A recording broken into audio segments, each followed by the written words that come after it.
सच्चिदानंद सद्गुरु साईनाथ महाराज की जय।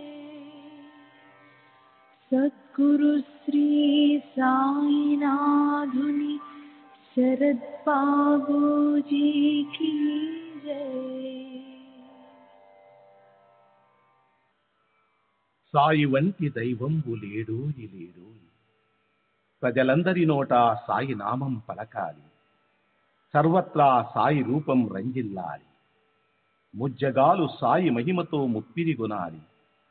సాయి పదరవళులు మన హృదయ కుహరంలోని నిశ్శబ్ద నిశీధిలో ప్రతిధ్వనించాలి. ప్రణవనాద వీచికల్లా సాయి జ్ఞాన సౌరభాలు సర్వత్రా వ్యాపించాలి. ఆ సుజ్ఞాన సౌరభాల ఆస్వాదనలో మన మనసులు మత్తెక్కాలి. సాయి ప్రేమామృత ధారలు అంతటా నిరంతరం వర్షించాలి.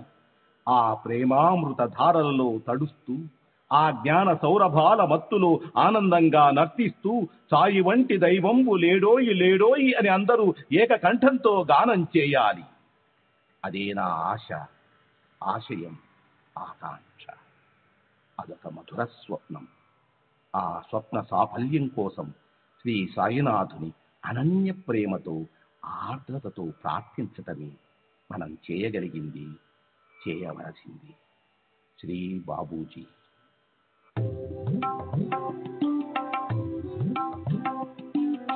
సాయి బాబా, సాయి బాబా, సాయి బాబా, సాయి బాబా.